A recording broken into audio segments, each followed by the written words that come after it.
kamu bisa berenang nggak? Sip. Soalnya aku mau ngajak kamu pergi ke titik terdalam Samudra Pasifik. Nah, pakai sepatu katakmu dulu. Bagian terdalam di Palung Mariana menunggumu. Sekarang, ayo nyemplung. Sip deh. Mari kita mulai. 0,3 meter di bawah air. Di kedalaman ini kamu bisa berenang tanpa peralatan khusus seperti masker. Wah, lihat ada pengunjung lain. Atau paus ya? 3 meter di bawah air, ini agak lebih dalam dibanding kolam umum dan pantai pada umumnya. Kamu bisa melihat ikan warna-warni dan bahkan fitoplankton yang makan dari sinar matahari. 8 meter ke bawah, ini adalah kedalaman tempat fondasi kota apung Venesia di Italia berdiri. Para pembuatnya menaruh tiang pada kedalaman itu, kemudian membangun rumah dan jalanan. 10 meter di bawah air, kamu mulai merasakan tekanan. Saat berada di permukaan, kamu berada di bawah tekanan atmosfer, sekitar 15 psi atau pound per inci persegi. Tapi di sini, di kedalaman 10 meter, tekanan ini berlipat ganda. Semua kantong udara di tubuhmu, seperti paru-paru atau telingamu, mulai tertekan akibat tekanan ini, sehingga kamu merasa kurang nyaman. Tapi jangan khawatir, organ-organmu lunak dan elastis. Jadi, kamu bisa terus menyelam. 12 meter di bawah air. Ups, kamu kehabisan udara. Rata-rata manusia bisa menahan napas selama 30-90 detik. Rekor saat ini super keren. 24 menit lewat 37 detik. Wow, oke. Kamu perlu peralatan selam untuk menyelam lebih jauh. Nih, ambil. Ya, sama-sama. Turis menyelam ke kedalaman ini untuk melihat terumbu karang. Nggak butuh keterampilan khusus untuk ini, tapi kamu dilarang menyelam lebih dalam tanpa latihan atau lisensi. 14 meter ke bawah, hati-hati, ada hiu yang berenang di sini untuk mencari makanan, kayak kamu misalnya. Kadang, wisatawan turun ke kedalaman ini dengan kandang yang aman untuk melihat hiu dari dekat. Kamu sebaiknya menjauh dari predator ini dan jangan menarik perhatiannya. Jadi, pastikan kamu nggak pakai perhiasan yang terang dan berkilau ya. Hiu suka benda-benda kayak gitu. 19 meter di bawah air, kamu bisa melihat lab Aquarius Reef Base di Florida pada kedalaman ini. Kalau kamu di Florida pastinya. Lab ini merupakan bangunan utuh dengan banyak ruangan yang dipakai untuk mengeksplorasi dasar laut yang dapat diakses lewat talka. 32 meter ke bawah, kamu melihat benda mirip lonceng aneh yang bergantung dari rantai. Orang-orang biasa menggunakan alat ini untuk penyelaman dalam. Sekitar 400 tahun lalu, mereka menurunkan lonceng itu dengan rantai dari kapal bersama penyelam yang ada di dalamnya. Ada cukup udara di dalam lonceng ini untuk bernapas. Dengan begitu, mereka bisa menjelajahi kapal-kapal tenggelam berisi harta karun. 42 meter. Pada kedalaman ini, kamu bisa menemukan kota tenggelam di Danau Qiandao, Tiongkok. Kamu masih bisa melihat jalanan, perumahan, dan kuil di sana. 100 meter. Wow, kamu hampir saja ditabrak paus biru besar. Kok bisa nggak kelihatan sih? Paus biru yang ukurannya setara 2 gerbong kereta api biasanya berenang di kedalaman ini. Shh, dengerin nyanyiannya sebentar yuk. Indahnya. Sip, ayo. Lanjut lagi. 200 meter. Disinilah sebagian besar kehidupan laut berakhir. Sinar matahari tidak bisa menembus air lebih dalam lagi. Ikan-ikan yang ada di bawah kedalaman ini lagi sangatlah unik. Seperti angler ini, bentuknya seaneh ini karena harus beradaptasi dengan tekanan tinggi di sini. 214 meter di bawah air. Ini adalah batas akhir tempat kamu bisa melihat manusia tanpa peralatan selam. Pria ini memegang gelar orang terdalam di bumi. Dan cuma dia yang berhasil mencapai kedalaman ini. Tekanan air pada tubuhnya di sini sekitar 20 kali lebih besar dibanding di permukaan. 300 meter. Wah, suara apa tuh? Oh, ada kapal selam. Ini kedalaman maksimum kapal selam. Beberapa kapal selam bisa melesat dengan kecepatan 42 km per jam. Fakta unik, burung unta bisa berlari 2 kali lebih cepat. Tapi dia nggak bisa berenang sih. 332 meter. Dadah penyelam scuba. Kamu cuma bisa lihat mereka sampai sini. Rekor dunia dicatat di Laut Merah. Si penyelam cuma butuh 12 menit untuk mencapai kedalaman ini. Tapi dia butuh 15 jam untuk kembali ke permukaan guna menghindari sakit dekompresi. Jadi sekarang kamu harus memakai setelan selam atmosferik yang sepenuhnya tersegel. Dan kamu nggak akan merasakan tekanan air yang besar pada tubuhmu kalau pakai itu. 443 meter. Kalau kamu memasukkan gedung Empire State ke dalam air, ujungnya akan ada di sini. Sementara semua karpet di dalamnya pasti basah. 700 meter ke bawah, tekanan air di sini 70 kali lebih besar dibanding di permukaan. Bagian plastik yang fleksibel dari setelanmu nggak bisa menahan tekanan sebesar ini. Jadi, ada paket ekspres nih. Ini adalah kapal selam lautan super dalam. Sekarang, kamu bisa lanjut nyelam sampai mentok. 830 meter. Di sini, kamu bisa melihat ujung bangunan tertinggi di bumi, Burj Khalifa. Bentar, siapa sih yang nyelupin semua gedung tinggi ini ke sini? 1641 meter. Ini adalah kedalaman salah satu danau tertua dan terdalam di dunia, Danau Baikal. Luas areanya sedikit lebih besar dibanding seluruh negara Belgia. 2450 meter. Ini rekor kedalaman anjungan lepas pantai Perdido di Teluk Meksiko. Dan bagian dengan 3 dek di atasnya hampir setinggi menara Eiffel. 3646 meter. Ini adalah kedalaman rata-rata Samudra Atlantik. Kamu bisa melihat tabung besar selebar leher jerapah yang sepertinya tidak berujung. Yep, kabel ini menghubungkan Eropa dan Amerika Utara dan digunakan untuk komunikasi via telegraf. 3750 meter di bawah air. Tiba-tiba, di tengah kegelapan, kamu melihat sesosok kapal. Ya ampun, itu Titanic. Tekanan air yang intens bisa menghancurkan kita manusia di kedalaman ini. Jadi, kamu cuma bisa menyelam menghampiri Titanic pakai kapal selam. 4000 meter.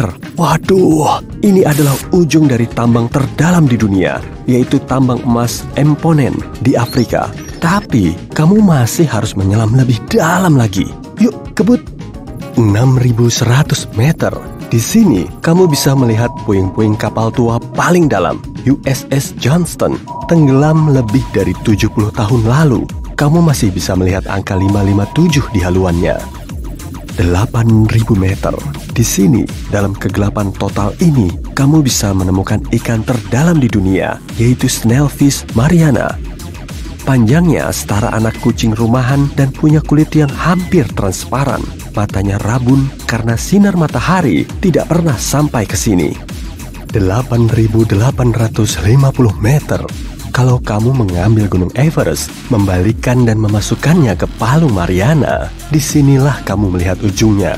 Meski ini adalah titik tertinggi di planet kita, perjalanan menyelammu masih jauh. 10.900 meter ke bawah. Di sini, di kedalaman Challenger, kamu masih bisa melihat biota laut. Tapi kamu butuh mikroskop. Bakteri yang tinggal di sini makan dari molekul organik yang mirip minyak. Kalau lebih dalam lagi, selamat, kamu sampai di dasar. Yaitu 11.000 meter. Tekanan di sini 1071 kali lebih tinggi dibanding di permukaan. Tapi kamu bukan orang pertama yang pernah ke sini. Salah satu ekspedisi terakhir ke dasar Palung Mariana dilakukan pada tahun 2012. Seorang pembuat film asal Amerika turun ke sini naik kapal selam yang dia rancang sendiri. Tapi tekanan air merusak beberapa mesinnya, jadi dia kesulitan bermanuver di sini. Sonarnya juga rusak dan beberapa baterainya anjlok. Dia berada di kedalaman Challenger selama sekitar 3 jam dan mengabadikan banyak foto dan video. Kalau lihat bagian dasar ini sendiri, kamu bisa melihat gelembung yang merupakan karbon dioksida dan sulfur cair. Di sini dingin sekali karena tekanan dan suhu ekstrimnya dekat dengan titik beku. Tapi masih ada kehidupan di sini dalam kondisi seberat ini. Ada 3 mikroorganisme yang hidup di sini: Xenophiophora, Amphipoda, dan teripang kecil. Jumlahnya nggak banyak karena sumber makanan di sini juga nggak banyak. Biasanya ada banyak daun palem di dasar laut yang bisa sampai ke sana dari daratan. Tapi jarak Palung Mariana dan pulau-pulau terdekat mencapai 200 km. Jadi, satu-satunya makanan di sini adalah plankton dan sisik ikan dari lapisan atas lautan. Tapi semua ini harus tenggelam belasan ribu meter dulu untuk menjadi makanan bagi para penghuni dasar laut. Tapi bisakah kamu pergi lebih dalam ke kerak bumi? Nah, keluarin aja bor raksasamu dan nyalakan mesin jetnya. Kamu menembus kerak bumi 60 km lagi, dan disinilah ujungnya. Kamu memasuki mantel atas. Ini adalah lautan lava panas yang dalamnya 2.900 km. Kamu harus berenang menembusnya untuk sampai ke inti terluar sedalam 2.270 km lagi. Lalu kamu baru sampai ke inti bagian dalam, masuk 1.215 km lagi. Dan selamat, kamu sampai di pusat bumi. Aku sebenarnya mau nanya, kita keluarnya gimana ya? Bagaimana jika 99% umat manusia menghilang? Pertama, kita berbicara tentang pengurangan jumlah manusia secara besar-besaran, sehingga hanya menyisakan 80 juta manusia di seluruh planet ini. Tapi hey, jangan panik dulu. Mari kita lihat bagaimana perjalanan liar ini akan terjadi. Bayangkan kota yang ramai berubah menjadi kota hantu, jalan raya yang kosong, dan lingkungan yang sepi. Ini akan menjadi seperti liburan tanpa akhir bagi mereka yang ditinggalkan. Tentu saja, akan ada beberapa tantangan yang harus dihadapi. Seperti, saluran gas yang tidak terawat yang menyebabkan kebakaran, dan fasilitas penyimpanan bahan kimia dan pabrik industri yang ditinggalkan dapat menimbulkan polusi. Oh, dan jangan lupakan pembangkit listrik tenaga nuklir yang terbengkalai. Hewan-hewan liar akan lebih bebas, dan sapi serta domba domestik yang malang akan berjuang di iklim utara yang dingin. Lebih buruk lagi, bensin yang disimpan tidak akan bertahan lama karena tidak terlalu bagus dalam menjaga kestabilannya. Mari kita lihat sisi positifnya. Dengan jumlah penduduk yang hanya 80 juta orang, akan ada banyak sumber daya. Mengatur dan menyelamatkan apapun yang tersisa akan sangat mungkin dilakukan, terutama di negara-negara kecil seperti Belgia. Mereka mungkin akan memiliki sikap, "Hey, kita bisa." Mereka hanya memiliki sekitar 120.000 orang yang tersisa, semuanya hanya berjarak beberapa jam perjalanan dari satu sama lain. Tentu saja, jika 1% populasi dunia yang tersisa ini tersebar di seluruh dunia secara merata berdasarkan populasi negara sebelum peristiwa ini terjadi. Dalam hal ini, hampir semua negara akan menghadapi situasi yang sama. Bayangkan Korea Selatan dengan 1,5 juta penduduk, sebagian besar berkumpul bersama. Brazil akan memiliki 2 juta penduduk yang bersantai di sepanjang pantai Atlantik. Mudah-mudahan tidak seperti film-film di mana geng-geng pasca apokaliptik menjadi gila. Para penyintas akan mencoba untuk tetap bersatu dalam komunitas lama mereka. Orang-orang yang banyak akal ini akan bersatu dalam komunitas keluarga dan desa yang baru, dan mereka akan memiliki pengetahuan dan keterampilan untuk menangani setiap pengacau. Ingat, kita adalah makhluk sosial, dan kita ingin tetap bersatu untuk menghadapi hal yang tidak diketahui. Setidaknya, kita tidak perlu memulai dari nol di sini. Kita akan memiliki keuntungan besar. Semua pengetahuan yang telah dikumpulkan oleh umat manusia akan tetap bersama kita. Jika kita memiliki listrik dan internet, kita akan baik-baik saja. Jadi apakah kita akan melakukan reindustrialisasi? Ya, tentu saja. Kita memiliki peralatan dan mesin yang masih tersedia, sehingga kita bisa memulainya. Memang, energi terbarukan mungkin sulit pada awalnya, dan kita mungkin harus bergantung pada bahan bakar fosil, seperti batu bara, tetapi kita memiliki banyak sumber daya, dan kita akan menemukan cara untuk membuatnya berhasil.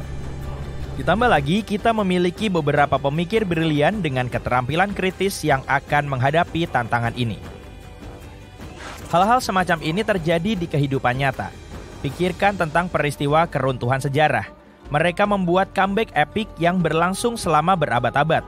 Pada abad ke-14, wabah penyakit menyerang dan merenggut nyawa hingga separuh penduduk Eropa. Timur Tengah juga terkena dampaknya, dengan sekitar 1/10 dari populasi global menyerah pada penyakit ini. Anehnya, peristiwa dahsyat ini hanya berdampak kecil pada kemajuan teknologi dan ekonomi Eropa. Dan 2 abad kemudian, populasi akhirnya pulih seperti semula. Dua contoh keruntuhan lainnya adalah keruntuhan Romawi dan zaman perunggu. Keduanya meruntuhkan peradaban mengesankan yang telah menikmati kemajuan teknologi dan kemakmuran ekonomi serta terlibat dalam perdagangan internasional. Keruntuhan zaman perunggu terjadi antara 1200 hingga 1150 tahun sebelum Masehi, yang menyebabkan jatuhnya peradaban Mycenaean Yunani dan Hittite serta melemahnya peradaban Mesir dan Asyur. Hingga hari ini, para sejarawan masih belum mengetahui secara pasti alasan dibalik keruntuhan ini. Roma, yang pernah memiliki lebih dari 1 juta penduduk dan menjadi pusat kekaisaran Romawi Barat selama berabad-abad, mengalami kemunduran yang dramatis pada abad ke-5. Dalam beberapa dekade, seluruh kekaisaran runtuh. Butuh waktu hingga tahun 1930-an bagi Roma untuk melampaui puncak populasi sebelumnya. Untungnya, tidak ada contoh historis tentang peristiwa keruntuhan yang mengakibatkan lebih dari 20% populasi global mati.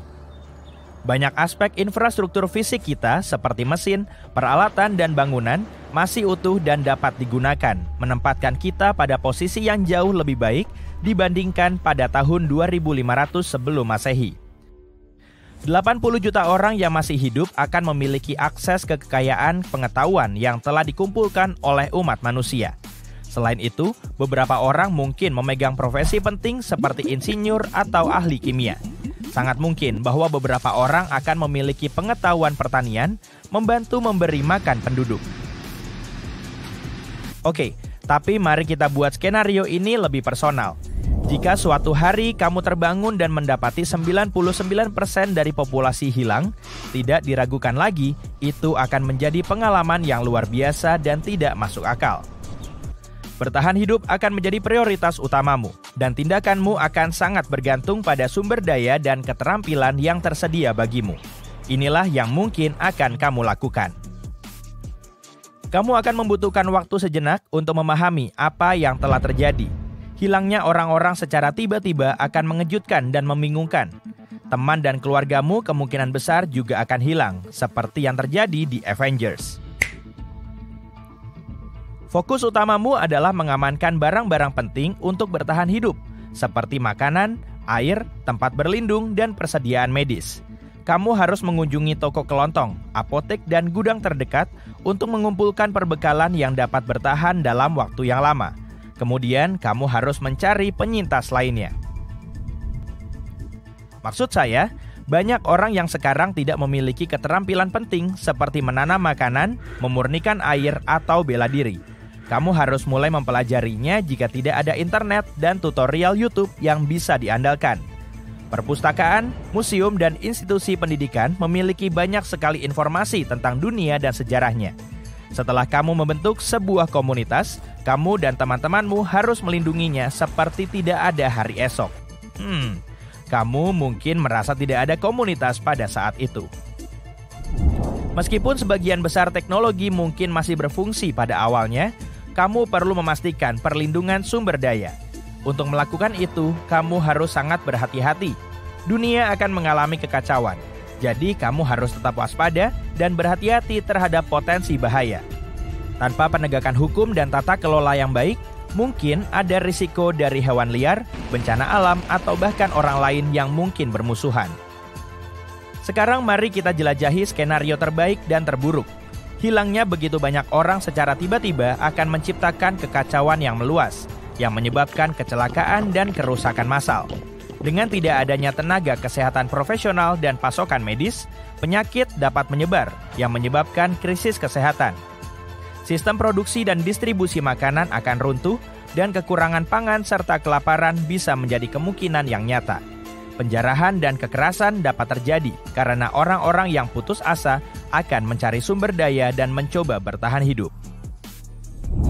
Skenario terbaiknya adalah setelah semua kekacauan ini, para penyintas pada akhirnya akan bersatu untuk saling mendukung dan membentuk komunitas yang tangguh. Dunia akan memiliki emisi karbon yang jauh lebih sedikit yang mengarah pada dampak positif terhadap lingkungan.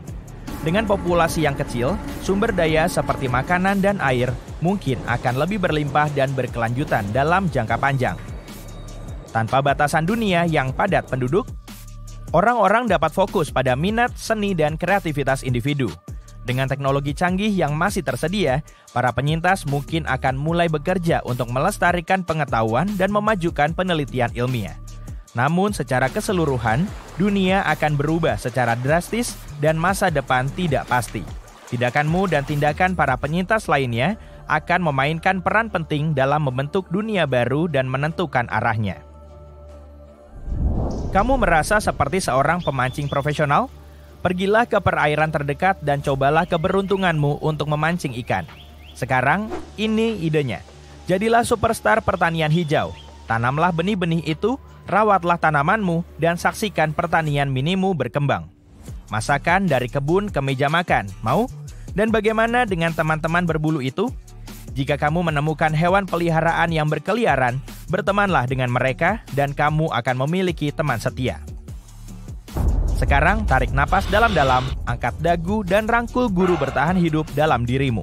Ingat, ini mungkin perjalanan yang liar, tetapi kamu memiliki semangat dan keterampilan untuk berkembang dalam pesta kehidupan pasca apokaliptik ini. Jadi, pergilah ke sana. Hampir nggak ada kemiripan antara bumi dengan Jupiter. Planet kita berukuran kecil dengan tumbuhan dan panda yang lucu. Jupiter adalah gas raksasa menakutkan dengan badai mengamuk yang tidak pernah berhenti. Dan jika jatuh ke planet ini, mungkin kamu akan bisa terbang menembusnya. Tapi apa yang akan terjadi jika bumi kita sebesar planet ayah dari tata surya ini? Wah, bakal seru nih. Jupiter begitu besar hingga ukurannya pasti nggak kebayang olehmu. Radiusnya sekitar 11 kali radius bumi dan sekitar 316 kali lebih masif. Jadi untuk mengubah bumi menjadi Jupiter lain, radiusnya harus diperbesar 11 kali. Jika kepadatan planet tetap sama, maka masa bumi baru kita akan bertambah banyak, bahkan mencapai 4 kali masa Jupiter. Tentu saja perubahan ini nggak akan berjalan mulus. Hal pertama yang akan segera kita sadari, bukan ukurannya, tapi gravitasinya. Gravitasi bumi baru akan meningkat 11 kali lipat dibanding bumi lama. Ilmuwan bilang sebenarnya kita bisa bertahan di planet dengan gravitasi lebih besar asalkan kurang dari 5 kali gravitasi yang sekarang. Nah, kita asumsikan kita ini pemberani yang selalu siap menantang alam. Akan seperti apa kehidupan kita? Nggak begitu menyenangkan sih. Setelah tiap langkah, kamu harus duduk di bangku dan beristirahat seolah-olah kamu habis lari maraton.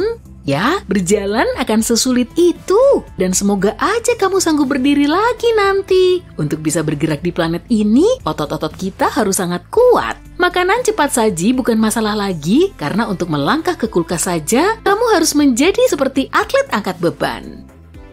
Gaya gravitasi bukan cuma berpengaruh terhadap gerakan, tapi juga terhadap ukuran semuanya. Apa kamu tahu kalau banyak astronaut yang tinggi badannya bertambah karena kondisi gravitasi di luar angkasa? Jadi kalau kamu khawatir akan bertubuh pendek, ini solusi untukmu. Di sisi lain, gravitasi yang kuat akan bikin kita semua lebih pendek. Ini bukan cuma berlaku pada manusia, tapi pada semua yang ada di planet kita. Pepohonan akan menjadi sangat kecil. Untuk tumbuh, pohon harus mengangkut air dari akar ke cabang, hal yang nggak realistis untuk gravitasi sebesar itu. Jadi semua pepohonan akan berubah menjadi semak-semak kecil. Gunung-gunung juga nggak ada lagi. Gunung terbesar sekalipun akan menjadi sangat kecil. Tapi paling enggak, semua orang jadi bisa menaklukkan Everest. Ini juga berlaku untuk hewan loh. Hewan peliharaan kita harus cepat berevolusi menjadi anjing corgi yang kuat untuk bisa berjalan. Dan tentunya, ucapkan selamat tinggal kepada burung-burung. Jika menurutmu penderitaan itu belum cukup, ayo kita tambahkan satu hal lagi. Kita akan sangat sulit bernapas. Tekanan atmosfer akan meningkat drastis, ini karena bumi akan mulai menarik udara ke arahnya dengan kekuatan besar. Kamu akan benar-benar merasakan bobotnya di punggungmu. Ingat apa kataku tentang istirahat sehabis tiap langkah tadi? Sekarang bayangin juga, kamu harus bernapas menembus bantal.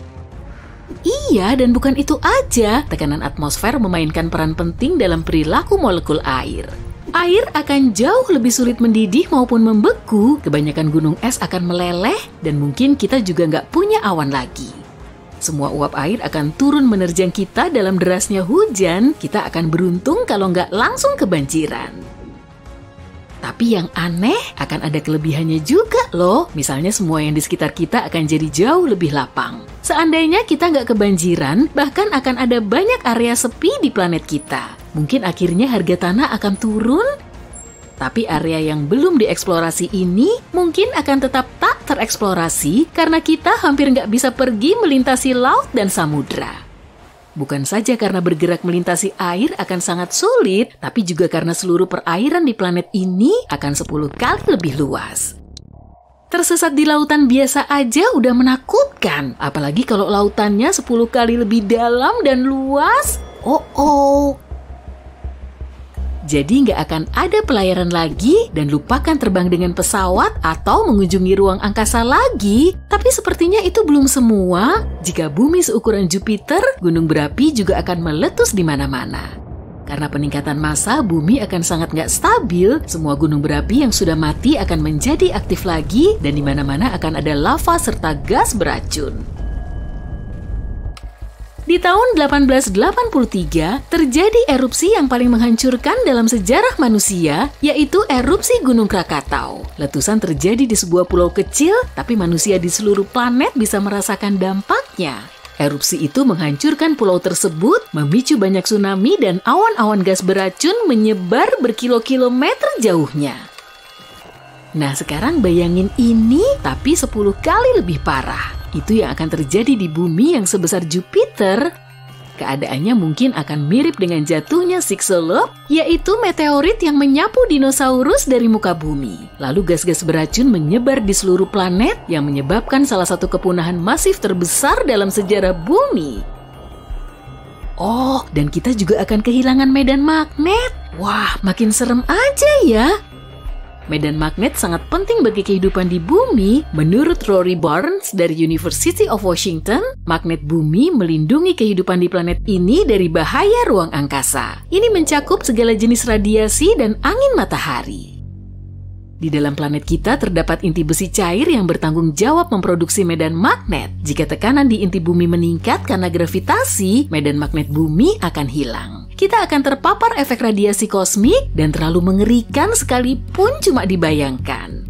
Oke, jadi kita sekarang tahu kalau kehidupan di bumi baru ini benar-benar akan mengerikan. Tapi gimana dengan angkasa luar? Mungkin kamu pernah mendengar bahwa berkat gravitasinya yang kuat, Jupiter melindungi kita dari asteroid. Nah, ini akan menjadi tugas kita. Jupiter mengalami sekitar 24.000 tabrakan per tahun, dan sekarang ini jadi nasib kita. Kamu masih ingat meteorit Chicxulub yang tadi ku sebut? Tragedi yang sama terjadi terhadap planet kita tiap sekitar 100 juta tahun. Tapi jika ukuran bumi sebesar Jupiter, objek-objek ini akan menabrak kita tiap pekan. Kita juga harus mengucapkan selamat tinggal kepada bulan, satelit alami kita yang berada sangat dekat dengan kita. Jadi, jika bumi bertambah besar, ini benar-benar akan jadi bencana. Kita akan menyaksikan bulan terkoyak di langit. Tentu setelah itu, semua pecahannya akan menabrak kita. Salah satu teori mengatakan bahwa miliaran tahun lalu, bulan entah bagaimana terpisah dari bumi dan pecahan-pecahannya menyatu menjadi bola. Sekarang, kita seperti melihat alur mundur pembentukannya. Dan meskipun entah bagaimana bulan bisa bertahan dan tetap berada di orbit bumi, perubahan pasang surut air masih tetap akan drastis. Dampak perubahan ini akan sulit sekali diprediksi, tapi kemungkinan sebagiannya berupa banyak terjadi tsunami. Di sisi lain, kemungkinan kita akan memiliki beberapa bulan baru. Jupiter punya 79 bulan, ini akan menjadi pemandangan spektakuler. Itu kalau awan-awan gas dari semua letusan gunung berapi nggak menghalangi. Kemunculan planet raksasa kedua juga akan membawa konsekuensi signifikan bagi seluruh tata surya. Jangan khawatir, planet-planet lain nggak akan menabrak kita. Banyak orang meremehkan betapa jauh jarak antara satu planet dengan planet lainnya. Tapi, bumi yang baru akan sedikit menggeser orbit planet-planet lain dan memengaruhi kecepatan rotasinya. Dan rotasi bumi mengelilingi matahari akan jauh lebih lambat karena masanya yang sangat besar. Misalnya, 1 tahun Jupiter sama dengan 12 tahun bumi. Ini semua tentunya akan memengaruhi musim dan iklim pada umumnya. Jadi, apa akan ada kehidupan di bumi?